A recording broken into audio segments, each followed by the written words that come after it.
All right, most people celebrate champions, but rarely one spends their lives sharpening them.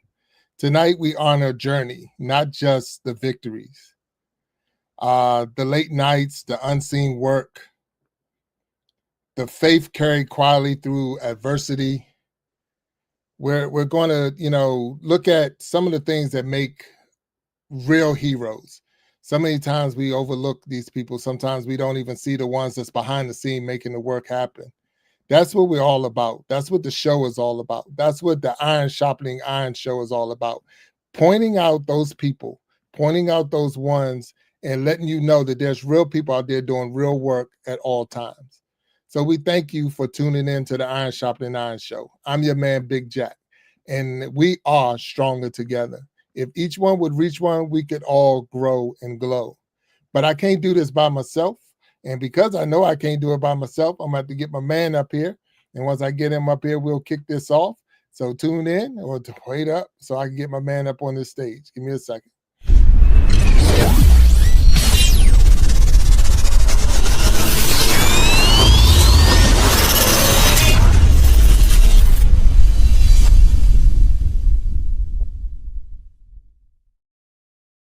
There he is. What's up, my brother? My man. What's happening, Big Jack? How you doing, sir? It's another beautiful day in the neighborhood. You know how that go? You know how that go? Yeah, man. Mother Nature didn't even play a trick on us, but she left us a little snow. So snow today, yeah. Yeah, that's nice, look, man. It's not just not just in Maryland or the DMV, but all over the country almost. I think everybody was getting something. So let me tell you how my brain works. All I know is I have a tea time Wednesday because it's supposed to be 50 degrees. But it's going to be 30 for the next 2 days, so I probably won't be playing Wednesday because it's not going anywhere. Yeah, it's not going anywhere anytime soon. Yeah, man. So that's life. You know how it was. I remember when I first started, I was playing when it was 32 degrees outside and hitting the green with the ball and it bouncing off like you hit a piece of concrete or whatever. Yeah. So can't even get the tee in the ground. But so I guess if I want to play any golf in the next month or so, I'm gonna have to change my zip code for a week. So hey, go down south. That's what they tell us. That's what it is, man. Look, man, we got an awesome show in front of us today. Yes, sir. Going way back. This guest is we went to high school together, so that's how far. Yeah, that's way back. That's way back. Yeah, way back. Yeah, back in the late 89s, I guess it was late 80s. Is when we had this person on. So well, not on, but me and him seen each other. This is the first time we've seen each other since then. So it's pretty cool to have him on the stage. But you know what would touch my heart, and even with having this guest, and I just want to drop this because there's a lot of people that do a lot of things behind the scenes that we don't really recognize. Yes, and it was such a great honor when I seen that he had got recognized for being maybe what sometimes you don't think about. And when that happened, I was like, man, I got to get him on the show. And it's unfortunate for me, that I had to, for that recognition to come up to get him on the show. But we've said this a lot of times before. I'd rather talk with you than talk about you. And here we have an opportunity to talk to him. So if you don't mind, I'm going to get this man up on the stage and we can have a conversation with him. Right? Let's get to it. Let's get to it. So we're going to kick off this show. So everyone out there in the chat, thank you for being here. Welcome to the Iron Sharpening Iron show.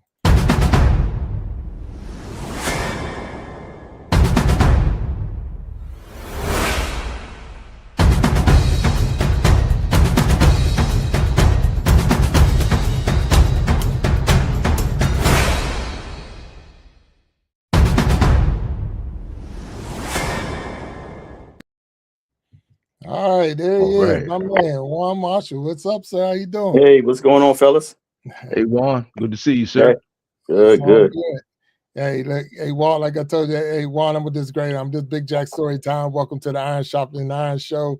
That's my man, Walt Talks. I like that title.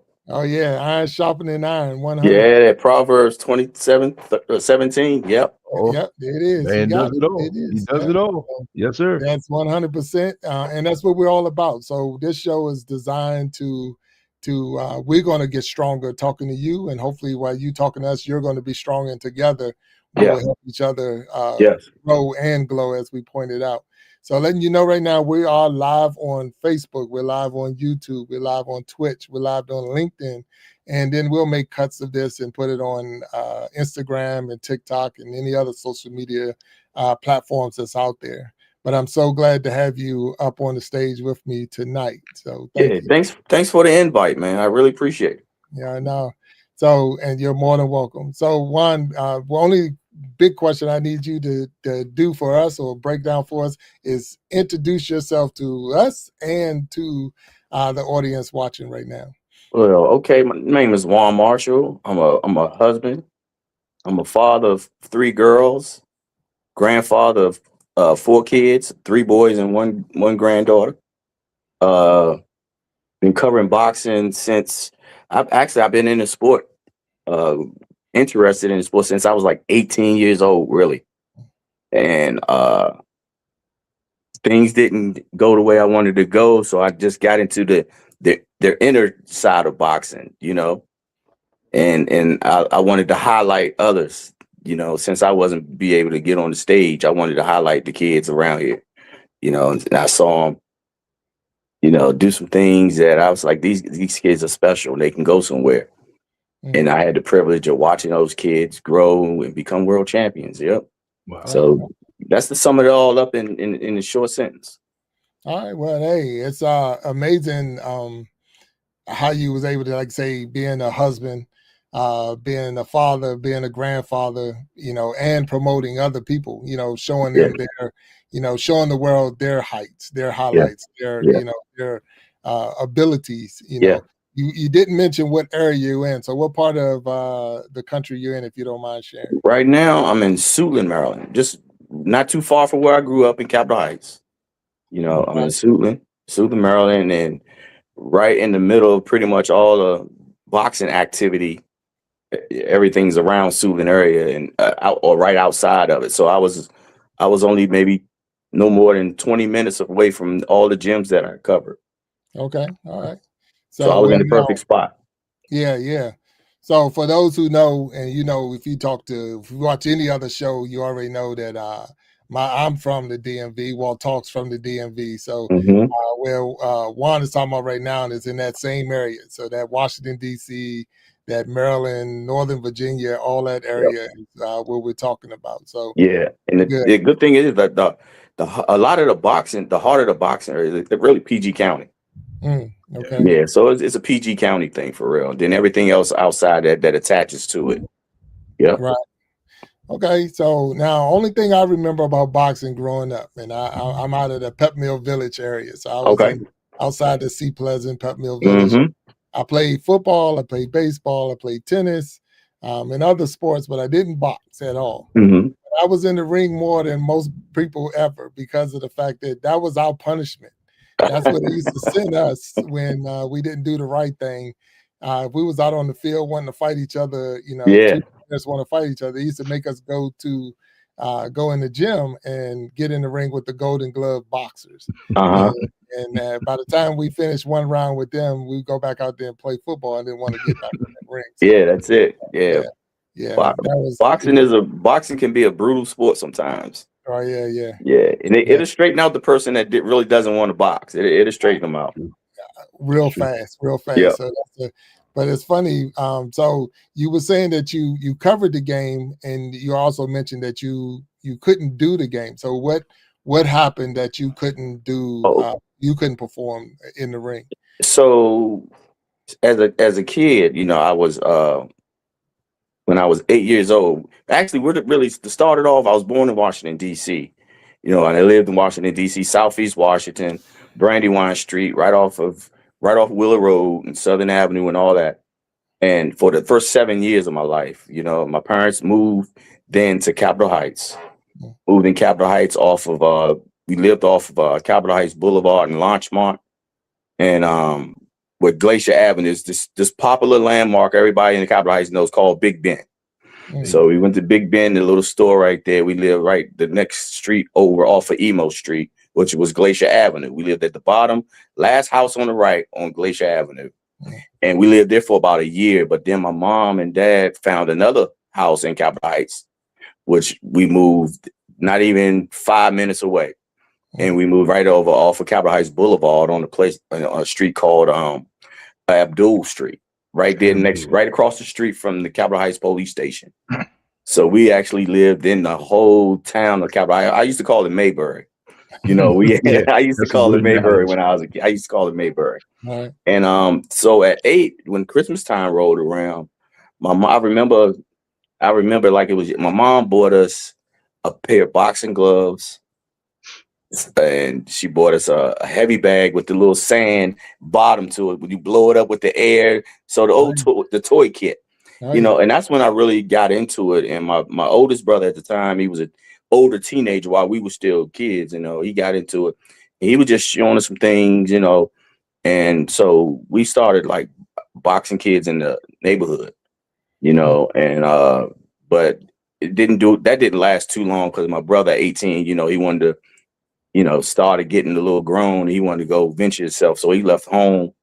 And that's when we got into the other sports like basketball, football, and we started playing the boys club stuff. Okay. You know, once we got into boys club and then things then, you know, moved up and went to high school, started playing high school sports and things like that. So when I got into high school, I played high school sports all the way to my 11th grade. And I remember Coach Murphy. They got mad at me because I didn't play my senior year. Right.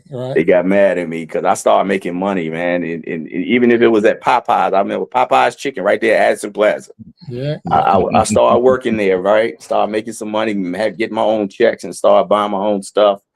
And that was it, man. So the funny thing around this thing come around full circle because like I said, at 18, I really started watching boxing on a regular because it was Tuesday night fights. And we have guys like local fighters, like used to be on Tuesday nights, like Daryl Coley. He's a local guy from the area, from Maryland Park, you know, and he was boxing on Tuesday night fights. I remember Daryl when we were kids, you know, shooting basketball, and he would have to go take his run. He would just take off running because it was time for him to run, stop playing basketball, and he go run. So, you know, watching him grow up and become a professional and things like that. So ironically, fast forward, and when I got into my 20s, I started working for UPS. Okay. And started working at UPS back in 98. Started working at UPS 98. And on my route, ironically, Boogaloo Roach, Bernard Roach, had a boxing gym on my route. And a couple of bays down from him, another guy, Lontez Fox, he had a barbershop that he worked out of one of those warehouse spots.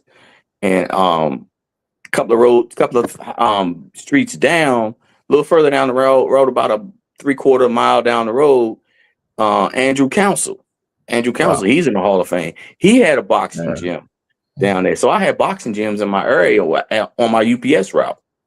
Wow. You know, and then once you know, getting to know those guys, I mean, it's amazing how this thing worked out, because when I stopped working for UPS because I had some knee issues and couldn't drive anymore, so my brother-in-law came from California on a visit, and he had a camera with him, and he was telling me about this camera and everything. I liked the camera. I was like, man, it's a nice camera. It was a Nikon D40. That's the one he had. It was a smaller camera. So I said, you know what? I'm gonna get me one of them. I ordered me one of them cameras, and I just started going to the boxing gyms, man, in the area, taking pictures and videos. And back then, when Facebook was the popular social media thing at the time, it was just kicking off. So everybody wanted to see what I was posting on Facebook and what videos and what gym and who was sparring each other. So I used to do that, you know, online. And it grew from that to starting to work with one fighter, you know, the kid, Dusty Hernandez Harrison. He was like a 17-year-old kid getting ready to turn pro, was one of the youngest professionals in the sport of boxing at that time. You know, now you got a whole lot of 18-year-olds starting to fight. Yeah. So, but he was one of the first to do it. And And when I started working with him, you know, his career started going one way. So I just started to create my own and go my own way, you know, because I didn't want to be stuck covering one fighter, you know, because I would have been in a box, you know. So when I broke out and started creating my own platform for these fighters, I had to tell myself, I said, it's too much talent in this area for nobody to know about. Because you only hear about fights in Vegas and fighters coming from Philly and things like that, you know. But now you talk about boxing, and DC is one of the people they talk about in the areas they talk about. You know, these kids out doing good in this area. And so when I started really grinding and getting in this area, it was one particular guy who covered boxing in this area. His name was Gary Digital Williams, or his name is Gary Digital Williams. He's still with us. So Gary had boxing along the Beltway. Everybody went to his blog and to see what was going on, to see the results of the fights and see what fights were coming up. So when I was reading his stuff, I know, he didn't have any pictures. He didn't have any pictures. And at the time, I was just doing photography. You know, I didn't even start writing. I wasn't even in the writing business right then, you know, so I was just doing photography. So when I met Gary, I was like, Gary, I noticed that you know, on your articles, you gotta, you know, you do some good writing, you put up a lot of good stuff, but you don't have any pictures. Can I come on and help you out and work alongside you to put up the photos to what you're writing, so give people a vision of you know, of what you're writing? He was like, sure, come on, do it. So we started doing that. And then I had an itch to just create my own because it was so much going on. We just couldn't do it just one platform. So I created my own platform. You know, that's when I created Pro Am Fight Talk in 2012. Because when I was doing photography from 2009 all the way to 2000, when I finally put the camera down, maybe 2013, I put the camera down in 2013. Wow. But in 2012, I created my own platform, Pro Am Fight Talk. Took me forever to get a name. Everybody had, I was coming with all kinds of names. And I was like, man, what can I come? I Google it what I come up with. Somebody had it. Google it, somebody had it. Google it, somebody had it. Then I was like, man, I go around. So I had a conversation with myself for real. I was like, man, you know, I go around all these boxing gyms and I, you know, take pictures of these pro fighters. I take pictures of these amateur fighters. And, you know, I would talk to them and put them on video. Then the light bulb went off. It was Pro Am Fight Talk. Right there. It is. And I was like, wow, there you go. Yeah. So wait a minute. So now, you stepped into this. You was probably one of the first content creators. If you want to look at it that way, you creating content and putting it out there, but you was doing this on a volunteer basis. No one was actually paying you to do this. It was just, you saw a need and you said, hey, I'm going to take care of this need because people need to see. All right. So were you a fighter? I mean, were you a fighter? And I know I never took the step to become a fighter on the amateur side or the professional side. I just had that desire. It was always in me, but I just never was able to. And then, you know, with health issues down the road, whatever was late down the road, I was older when health issues kicked in during the time of me covering fights. But yeah, I never stepped into the ring at all. I just had a passion for it. Love the sport, love watching it, love covering it. I just loved it. So I know growing up for me, you know, and I wasn't getting into the ring then other than when coaches was punishing us. Yeah. But Sugar Ray Leonard coming out our area. So that was like the big one for me. You know, that was the big one. Palmer Park area. You go down there, you see his gym, and you know, Hagler and Hearns was the big, you know, if you saw Sugar Ray, there was Hagler, there was Hearns, and then Duran. So that was like the big circle. Exactly. You know, and Benitez. And Benitez, you're right, Benitez. So that was the circle that we saw, and really that was the only thing I knew about boxing. I didn't know any. And it was a couple of locals, but you just didn't recognize and you didn't give them the credit that was due to them, because it wasn't, if you didn't know about it. So something that you created, I think gave one of those boxers a voice and let people now see him outside of, if he wasn't in the gym, now you get to see him. Yeah. And then it also introduced us to that world of boxing. It introduced us to another world that you didn't even know was going on. Like I say, inside the rec center, all you thought was there was a pool table where Walt Talks used to bully me on the pool table, and then there was a Oh man, basketball. Yeah. this You guy, didn't know they man. had a Yeah. gym or a ring in there, so when you Oh saw it, man. Hey Juan, you know that guy was that size when he was 8. You know that. I know I never saw a small Never Bill saw a Jackson. small No, Jack. Never saw a small Jack. never. Never. Yeah. He always been that size since I met him when he was about 8, maybe and 9. I was 14. He was 9. Yeah. 8 or 9. Yeah. So now, so Juan, where did it take you? I mean, other than the DMV, did your ambition and your drive, your reporting, did it take you outside the state? Did you travel around, or what else? Yeah, so when it started, like I said, I was covering the guy Dusty Hernandez, and as an amateur, he got signed at 18. He was like 17 turning 18. So the promoter was kind of, wondering, can I sign this kid? Because he's only 17. And will it be legal? But they ended up signing him, and he was fighting all his fights with this particular promotion company down in Memphis, Tennessee. Mm. And for a couple of times he fought down there, and I got a chance to follow him down to Tennessee and all that. And that was my first time really traveling, when it came to that, outside of the DMV area, because that particular DMV fighter was fighting outside the area, and as time went on, though, I found out that a couple of other fighters used to fight for that promotion company, like Lamont Peterson and Anthony Peterson used to fight, on those promotion cards down there. And then,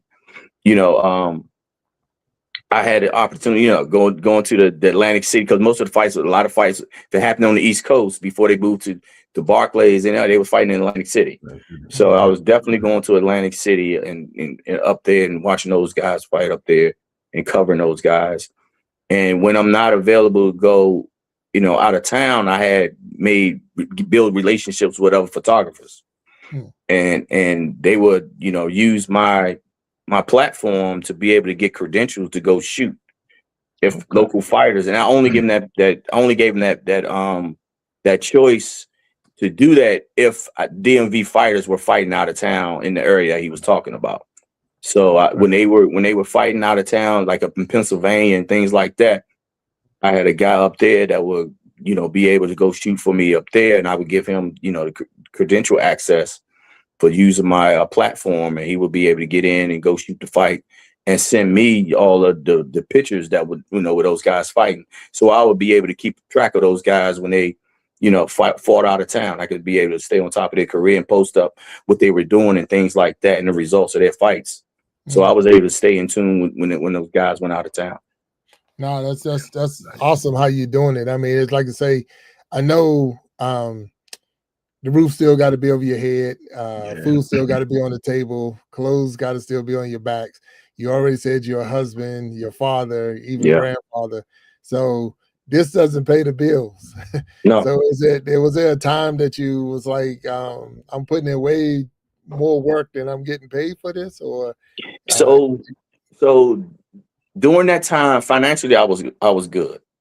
Financially, I was able to do it and not look back with any regrets and things like that. And the only thing that bothered me when covering this sport is, I built a lot of relationships, and the best relationships I have is the ones outside of boxing, even though I built them in boxing, so you don't have to call me every time and just talk about boxing. Of course, that's going to be part of the conversation. But a lot of the conversation, we can talk about our families. We can talk about whatever health issue you got going on. Just real talk, And those are relationships that I cherish the most. And it's funny you asked because, and we got on this subject because a great referee just retired. I want to say earlier this year, late last year. Benji Estevez. He was one of the top referees in boxing. We became friends, and he was a Jersey guy. He did all the fights in like New York, Jersey, and that was his main thing. So when they had those big title fights in Jersey, he would be one covering them. So when he retired, he moved to North Carolina, you know, and we had a conversation. And like I said, the best relationships, man, is when, you know, we can talk, and we can talk about family, we can talk about health, we can talk about all that. And we can still mix boxing into it, but that's not the heart of the conversation. Right. Yeah. No, that is good. I mean, it is 100%. You know, so many times, like people say, I don't have work relationships. With people I work with, I don't talk to them outside. Because anytime we Yeah. get together, all you want to talk about is work. So, Yeah. like, you know, I'm a real person outside of that arena. Yeah. But Yeah. financially, to finish the question, financially, if especially when it comes to certain things, you got to have a passion for certain things when money doesn't matter, you know. But you don't rob yourself. Right. You know, you don't rob yourself, and you don't drain yourself because you're so passionate about something. So you really got to weigh it. You know, you got to weigh that thing and say, is it really worth it? Because when I first started going to these boxing gyms, my idea was I should open up me a gym. Mhm. So with me, with that in mind, covering boxing and then opening up a gym, I was able to see the insides and outs of what it takes to operate a gym while I was covering the sport. So the things that I saw when it came to covering sport is most of the time when all these gyms, these kids come to these gyms, it is no money in gyms. Yeah. It's no money in boxing gyms because these kids, they come off the street. A lot of them, the coaches are trying to help these kids stay out of trouble. You know, they give them a place to vent. They give them a place to grow. They pointing out, they recognizing who has the real talent and who has the time. You know, who just wants to. The kid that they just want to keep out of trouble. You know, the kid that just want to be babysit by because mom ain't get off work yet, and things like that. So it was when I was able to see that, and I was like, it's no money in boxing. No, I'm sorry, it's no money in boxing gyms. Gyms, yeah. Yeah, it's no money in boxing gyms. And I think a lot of people miss that, even with the boys and girls clubs. You know, a lot of that is, you know, some of it was a lot of single parent, or even if it wasn't single parent, working parents. Yeah. Where you're out of school and it's like, what are you going to do? You know, and it's that idle mind is, you know, the devil's work too. You know that Exactly. way. So we had something to do, you know, being able to play football, basketball, box, wrestling, or whatever. I think where we've now changed it now from when I was growing up and when we were growing up, it was definitely different than it is now. Now it is like big business out there. These kids, like, they're already getting NIL deals and all this other stuff. I'm like, you know, what happened to the game? Yeah, because you could tell all three of us have probably seen it. You know how the kids now, you see the little taekwondo vans pull up to the schools. Yes, sir. The parents just using that as a babysitting thing. Yeah. You know, that's just a babysitting thing. Yeah, the kids are learning. They probably enjoying it, but for the parent, that's another baby. Those extra hours they have, so when they're not off work yet, they'll be at the little karate class until mom must come scoop them up from karate class because they can't be in. You know, they can't be there because of work. And a lot of times it's a business when it comes to that, man. You know, people taking advantage of the workforce and the hours that these parents have to work. So they create a platform and say, you know what? I don't care if it's babysitting. I'm you know, this is money for me. You know, this is extra money I'm getting. You know, I'll bring those 20 kids to my gym, you know, and teach them some taekwondo. You know, they ain't taking money, they teaching them something, but still, that's it benefits them and it's helping the parent too. Right. No. And it keeps the kid off the street. It keeps the kids off the street, and the kid's going to be taken care of. They're going to be safe and things like that. So, yeah, that's a lot. Yep. Yeah, because you think about it. I mean, now, and I'm sorry, No, you good. Go ahead. I'm sorry. Now is a lot of times we don't see, like, there was a time when we was younger, we was outside. You know, you waiting for the street light to come on because that's the time to go in. Now the kids are not outside; they're inside. So even going to a gym for boxing, taekwondo, or anything is, if nothing else, you like say it's a babysitting service. It's getting them off. It's really, they ain't on the street. It's getting them out the house. It's like you putting them in a place. Either they're in there on electronic, or they're in the street doing something they had no business doing. So at least you give them something to do so that they could carry themselves. So that's Yeah. really cool. So I'm let Walt. I know you got a Oh, question. no. I was just saying, man, you know, we all pretty much are rec babies, right? We all came out the rec center. I mean, Yeah. so Warren, our lives kind of run a parallel. I'm a little older than you guys, but I was born in DC, right across the line on Grant Street, moved to Seat Pleasant, and Okay. then moved back to DC when I graduated. But I used to work with Roach Boogaloo. That was my man. We used to work for the fire department together. And as far as, you know, guys like you and guys who run gyms, like you said, it's not a lot of money, but thank God for those guys, because guys like yourselves, because you do pour into these kids. And all of them not going to be pros, but I know at 62, I can pretty much tell you all the guys that influenced me at the rec center, the Sam Garretts and such, you know, Yeah. who just like looked out for me and what are you doing? And what are you doing over there? And why aren't you doing this? And just having conversations and taking time to talk to you. And my mother used to work for DC Rec, and my mother-in-law used to run DC Rec. So I was a rec baby on both sides of the district line. So I just know that, man, those relationships, they run the world. And I'm sure now you're starting to see the fruit of your labor as these kids get older. And they pretty much tell you how you influenced them coming up and kind of looked out for them. And I did a short part-time thing at UPS, man. I can't see a tractor trailer now without my head hurting, man. I see. So, but I didn't go to UPS when they were about to open up the new place up in Burtonsville. I ended up joining the fire department, but I just remember being in that UPS truck in the bottom of that truck where the floors come up. You know, the daggone oranges from Florida, man, and the word whacking hut, which was the Amazon back then, man. I'm like, I still had nightmares coming home, blowing my nose with brown cardboard coming out my nose all night, man. But I got a few friends that worked for UPS and retired from UPS. Same here, and got the bad knees and bad hips and bad shoulders messing with UPS too. So it's funny, we have a lot of parallels, man. But you know, your passion, man. A lot of people can't pursue their passion, so that's great. That you get an opportunity to do that, because a lot of people can't. They don't. You know? One thing I learned about this sport when I created it, it's going to be a platform for the fighters. Okay. I didn't want it to be about me. I didn't want it to be about anybody else but the fighters. Because it's like you're saying, you know, you were naming fighters from the area. Back in the 90s, we had world champions back in the 90s but people really didn't recognize them, because, you know, we had Two Sharp Johnson in Washington, D.C. He's an international boxing Hall of Famer. Excuse me. We had William Joppy.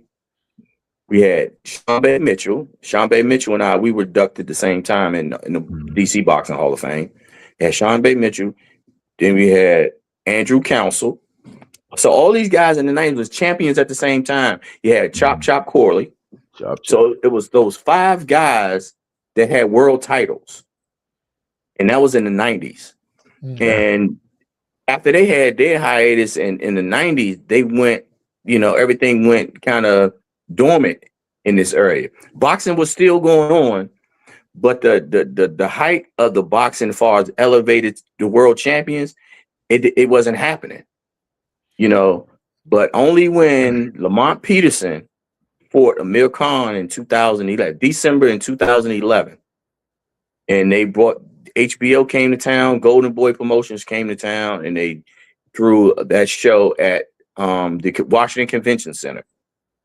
And once that show happened, one of the local promoters, Keystone Boxing, they came back and put things right back on the map again, you know, when it came to throwing shows in the area. Once they started throwing shows in the area, it gave another opportunity for new fighters to come up and make their build themselves up. And when they build themselves up, you know, I was able to, and I seen these guys as kids and amateurs, you know, become world champions. So when I seen these guys as amateurs, I had an opportunity to interview them, you know, before their first professional fight, interview them throughout their professional careers, and then watch those guys become world champions, you know. And then I saw Gary Russell become world champion. I saw when Jared Hurd became a world champion. I saw even some of the women's boxing. Franchon Cruz become women's champion. I think she's ready to fight Clarissa Shields again. So their second fight, that was both of those guys. That was their pro debut fight against each other. Franchon Cruz and Clarissa Shields, and Franchon was out of Baltimore, and Tori Nelson. Tori Nelson had like 12, 13 titles, whatever it was, and she was a world champion. Yeah. So I was able to see these guys fight. Even now, currently Lamont Roach. I saw him when he's in the Golden Gloves, winning the Golden Gloves title. Yeah, and come up through the amateur ranks and being signed in his first fight with Golden Boy Promotions. His career started, under a top boxing promoter.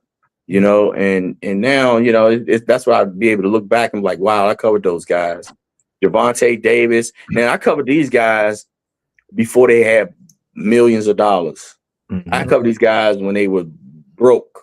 Their mom and dad were living regular lives. Some of them struggling, and then some of them had, challenging lives and things like that. Like Gervonta Davis, I seen him before he had all the tattoos, and I saw Jared Hurd before he had all the Swift tattoos, and I saw these guys when they were kids. So, I saw them come through the ranks, and that's what I created my platform for. Every time I would get to see them, I would talk to them, and I would interview them, and I would put their stuff out there so they can be seen. Gotcha. Did you cover Isra Gerger? It was when now. She was retired. Yeah. She's in the boxing Hall of Fame too for women. Exactly. Yeah, she beat her husband Marty. Daughter. Marty's a good friend of mine. Her husband Marty. Yep. Yeah. But she beat the coal miner's daughter, which is Christy Martin. Yeah, Israel was a great fighter. Absolutely, 100%. I want to thank those who are out there now in the chat community for being here. We got 11 million people out there right now. Like I say, every one of y'all millionaires or a million to me. So I see BBTV out there. Patty, thank you for coming through. Sharon Jackson, Davina. One Up is out there, and I'm trying to see if I can catch any more.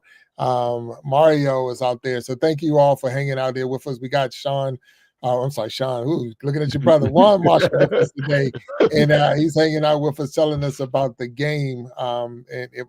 Really, not even so much the game, how he got into the game.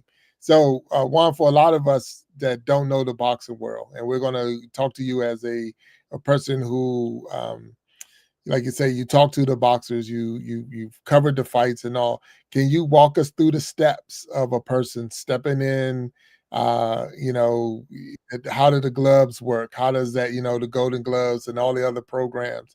So walk us through the steps, if you don't mind, for those who don't know, and maybe I have a son or daughter who might want to get in the game. Can you walk me through the steps? So a lot of kids, they come to the gym real young. Some of them you see a 5-year-old, you see a 6-year-old, but to actually compete, you have to be 8. You have to be 8 years old, and you have to compete as an amateur, and you have to get registered, through the Amateur Boxing Association, USA Boxing, which is called. So you get registered USA Boxing, and you go to a gym, and you want to go to a gym that is also registered, to train and everything, and through USA Boxing, so everything will be legit. So and then you get in there, you train, you have to be dedicated because it's hard. I see kids crying while they're sparring, snot running and crying and all that type of stuff because they're new to it, and then once they get past that phase, they start getting into the local tournaments. And sometimes before even tournaments start, some gyms just throw local shows where they just throw shows to put on, so these guys can compete against each other. And then once a lot of those kids start to stand out a little bit, a lot of those trainers and coaches, they take their kids sometimes out of the state to some of those other tournaments, or even not even a tournament there, but other gyms that put on shows. Let them fight outside of the area, because the reason they do that is because if you fight in your area a lot, you're gonna fight the same kids. Right? And you're gonna fight. And you're going to know their styles, and you're going to see the same stuff. So to make that kid better, you got to take him somewhere different, where you'll see a different style, where you'll see how they fight. So a lot of those trainers, the ones that know what they're doing, they put them up against different competition to teach them the different ways and styles of boxing, because that's at the end of the day, when you get to the pro ranks, that's what's going to be. You're going to be fighting people you never even heard of. So that's the plus side of having your kid fight in different areas and things like that. And when it comes to those tournaments, you're going to be fighting against a lot of different kids from the area, coming in to fight and stuff like that. The silver gloves, then you have the golden gloves, and you got the junior Olympics and things like that. So that's some of the tournaments and things like that. So when you fight in the golden gloves is like the top amateur tournament, as far as a local kid wanting to do something. So when you fight in the golden gloves, you fight in your regional, that's in your area. And then you fight, I think it's the regionals, and then you fight in the nationals. Once you make it through the regionals, you qualify in your area, and your area has a local golden glove council, so-called, out of the region. They have their own local golden gloves team. Once you're on that team, then you fly to the nationals, and whatever your weight class is, you fight into the nationals. And the nationals, I think it lasts for about a week, because you fight every other day, or sometimes once or twice a day, sometimes, so it lasts. And then once you're a golden gloves champion, and a lot of times throughout those ranks, throughout those tournaments, a lot of those kids get nationally ranked and things like that. And also just with the local gyms and the regional tournaments and things like that, you also have the actual USA Boxing, which represents the United States amateur boxing team. And they're looking at this talent, and they're looking at the guys, some of the best fighters, to represent the United States, and they fight internationally. They do tournaments around the world. They do international tournaments. And we had a guy that lived in Oxon Hill, Jamal Harvey. He did well. He was part of the Olympic team, this past Olympic team. What was it, like 2020 Olympics, 2022, something like that? Last one was 24. Wasn't it 24? Was it 24? Was it Summer Olympics? When is the Summer Olympics? 24. Yeah. So yeah, he was part of the Olympic boxing team. So yeah. So we had let me see who else made Olympic boxing. Gary Russell was part of the Olympic boxing team. He was unable to compete because he got sick. Right. But he made that team. Also, his brother Antoine Russell, he made the Olympics. So yeah, we had a few Olympics, and my wife's cousin Andrew Maynard he made the Olympic team, and he won the gold. Yeah. Right. Wow. Yeah, he won the gold. That was back in the 80s, I want to say. Yeah. So I mean, and like I say, and I appreciate you breaking that down for us, because a lot of times you want to put your kids in things you're not sure, what is it all about, and it's more to it than just going into the gym. Like you said, it's a lot of working out. I did put the gloves on one time in my life that was outside of being forced to, and I did that in college. That's why I don't say a big mistake, but I did. So I was like, hey, let me try, because at least got to try everything. So I put the gloves on. I'm like I say, there was no such thing as a small big jack, so I'm always big jack. I weighed in at 225, so you already know I'm fighting in heavyweight. And when I got in the ring, dude was like 6'5", maybe 240. He was a big dude, and I ain't 6'5", 6 feet at all. That's all I got. And that man laid on me for probably the whole round.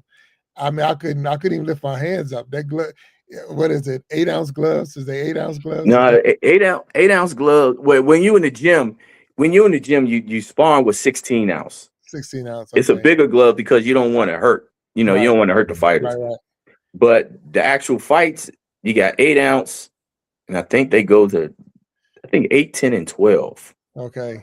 But most of the time, the smaller guys you see, they wear 8-ounce gloves. Okay, so the gloves we had on, and I just say they wear 10-ounce gloves. They could have been 500 pounds plates in my hand. I could not get my arms up. Yeah. Boxing is a sport of endurance, man. Yeah, that's why everything is on a timer. When you're hitting the heavy bag, they put that time on it. They put that 3 minutes, because professional boxing got 3 minute rounds, so they put that 3 minutes on there. And your Yeah, break is when that bell rings. So it's all about endurance.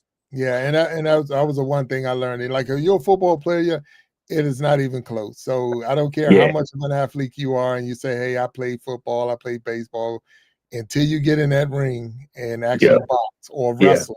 So all Yeah. that back and Right. forth. Because I Yeah. remember, the workouts that we back when the Capitol Center was in Oh, the yeah. DMV, Yeah. and we used to run from the Capitol Center to Bladensburg High School. Just that was wrestling workout. You used to run Yeah. there, Good and I'm gracious. like, That was a nice little run. Good it was a gracious. nice Yeah. run, but it's like Up and when 202. you get there, they're like, okay, that's one round. Like, what? Yeah, that's one Yeah. round. And that's Yeah. like, Yeah. That's holy why a lot crap. of athletes in other sports, they come to boxing trainers to come to the gym and do those workouts for that endurance. Just to get the workout, That's 100%. it. Yeah, just to get the workout. You Yeah. never, and you can do that. So that's another Yeah. thing for pointing out those who are watching this and is going to either watching it live or going to watch it. You can actually join a gym, do Yeah. the boxing workout without ever getting in the ring and fighting It's it. anybody. Yeah. Just the workout, just the Floyd punching the Mayweather. bag, He has hitting a the ropes. Go ahead, Walt. Go ahead. Floyd Mayweather has a franchise of gyms to get Yeah. the boxing workout. Yeah. All right. And that's Yeah. part of the business side too, That's I Yeah. I had an opportunity to talk to a lot of these guys. And I think I wrote something about, I'm not sure if I wrote it or if I said it, but I sit there and I said, every fighter has to know their place Mm. as a professional fighter. Mhm. Everyone is not going to be a champion. At some time in your career, you're going to know that I'm not going to make it. This is not where I'm going to excel in. This is my peak. Because age is going to set in the business side of the sport is not going to allow you to go but so far. Mm. So I said, you make the most money on the opportunities that presented to you. So you got guys that's making money as sparring partners. They go to different gyms and get paid from those guys to get ready for fights.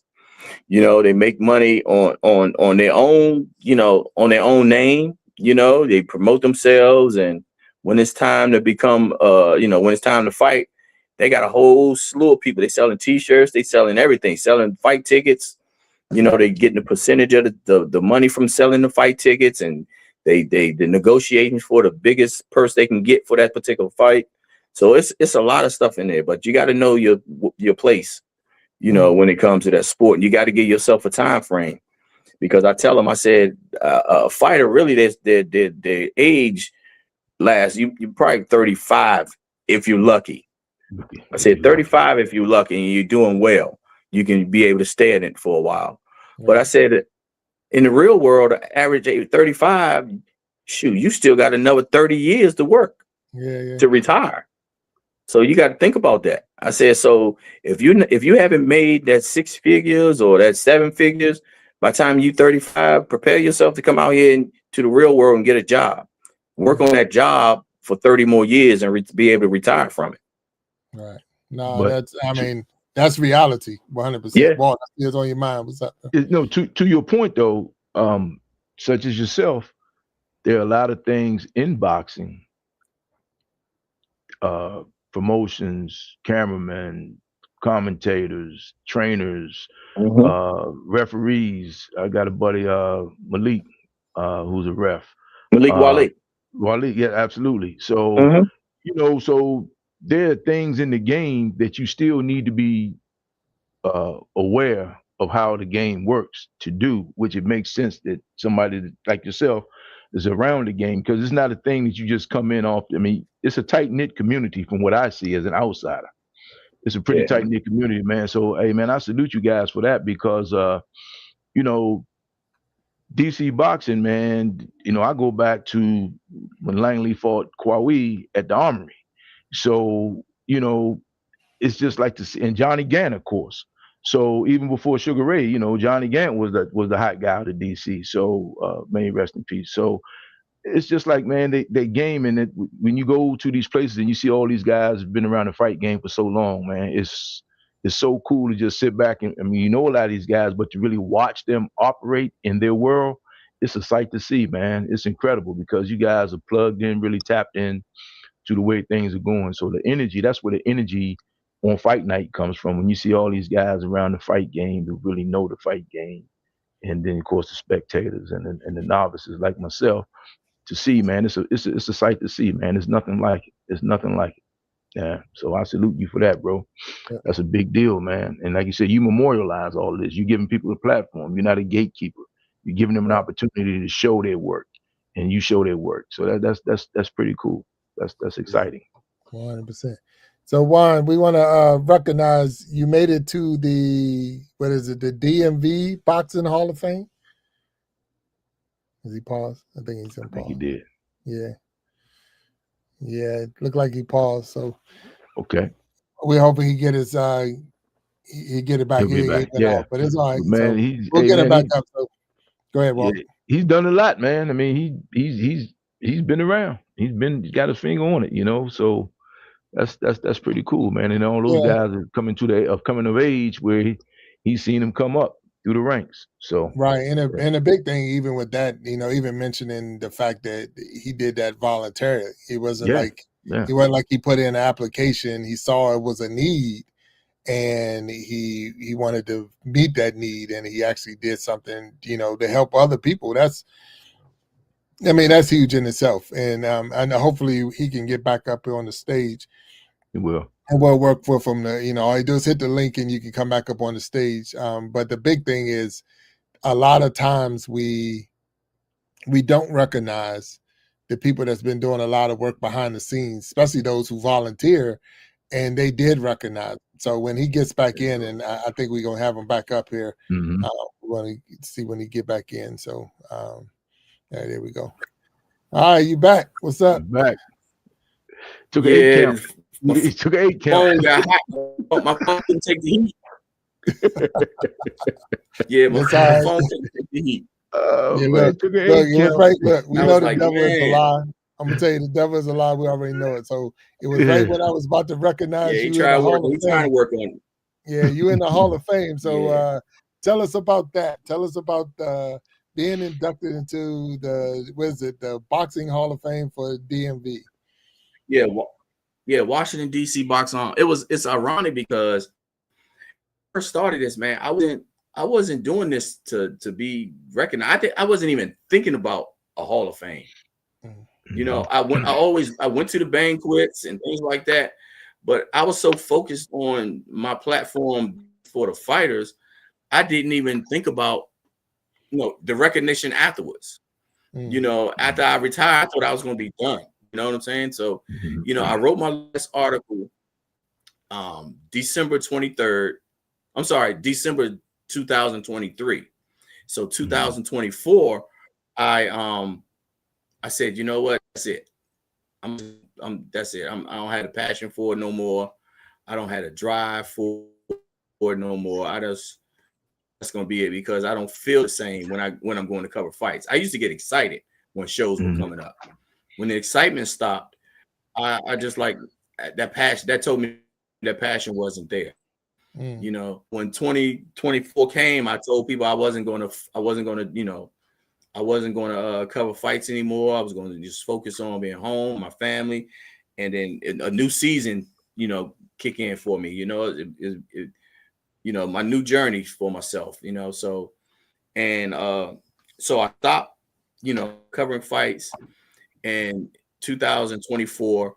So 2025 come around, and I was at church, and I was at a leadership meeting. You know, we had at church, a leadership conference actually, and the whole conference, my phone never rung. You know what I'm saying? Silent.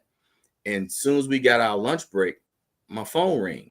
Right? I was like, wow. I said, it's perfect timing. All this time, my phone rang, but lunchtime came, and it was the guy who's in charge of the Golden Gloves, the Washington D.C. Golden Gloves. His name is Bobby Magruder, and he runs the DC Boxing Gloves. So he called me, and he wanted me to come announcing for the Golden Gloves because I did it in the past. And I was like, nah, Bobby, I'm retired, man. I'm just gonna be chilling out. You know, nah. He was like, okay, man, you know. He said, but I'm gonna recommend you for the Washington D.C. Boxing Hall of Fame. I said, okay, you recommend it? Okay, I appreciate it. So when we got off the phone, I was like, man, he gonna recommend me for the Washington D.C. Boxing Hall of Fame. And I just told him no, I wasn't gonna cover these fights. So I said, let me call him back and go cover these Golden Gloves, man, to make things right.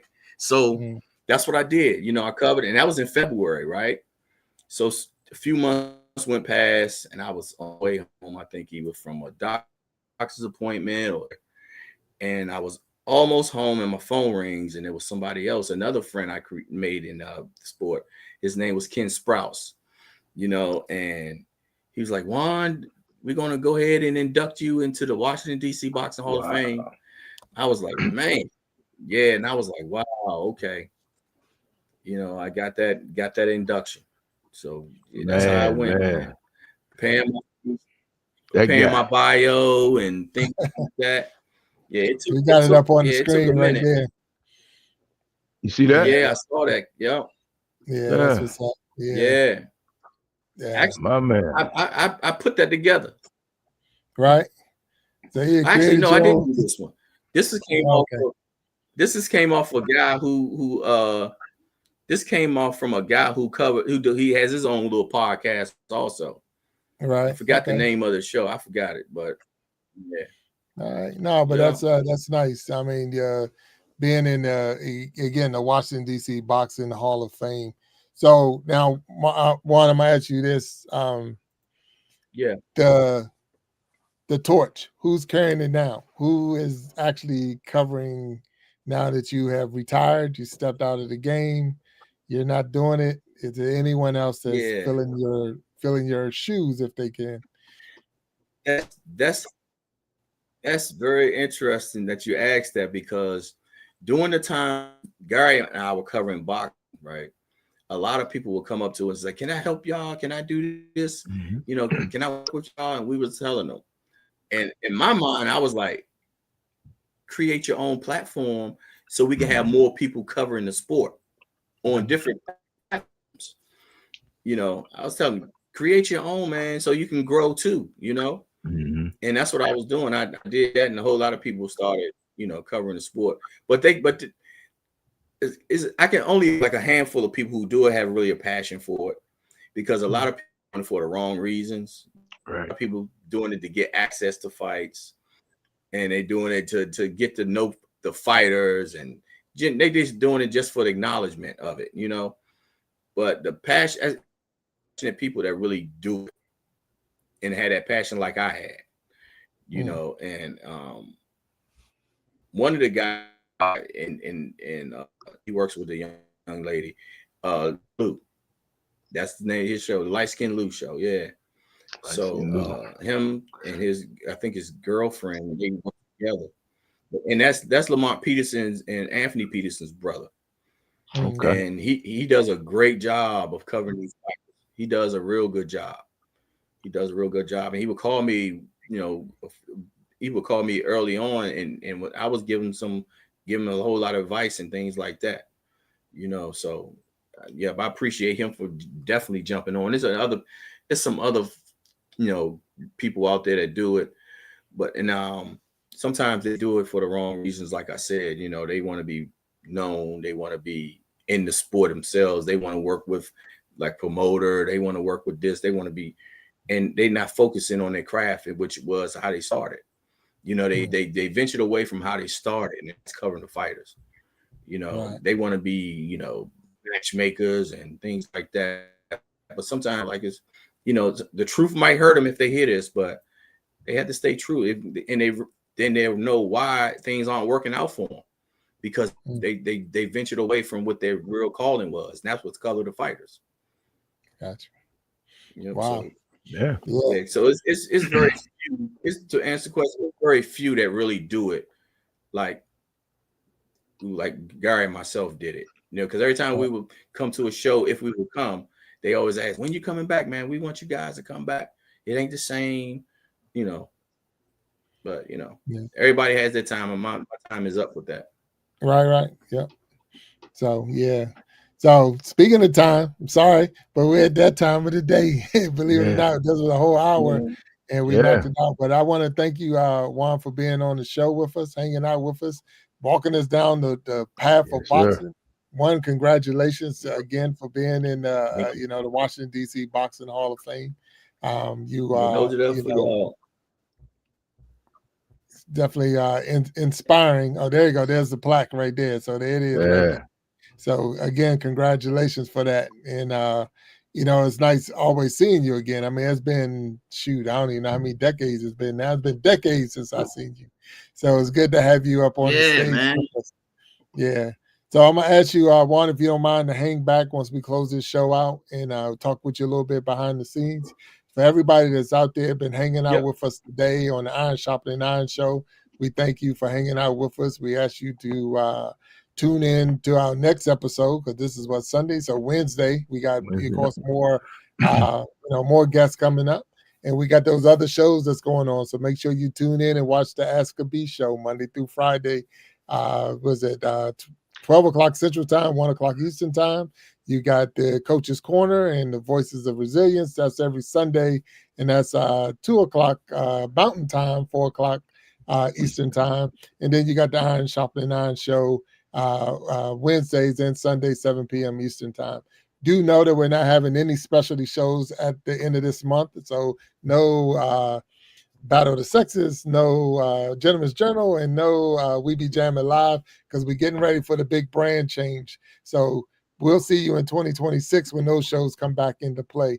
But until the next time we see you, we ask you to stay blessed and be sharp. And we'll talk to you later. And thank you, Juan, and see you in a minute. Peace. Yeah. Okay. All right, well. Thanks. All right.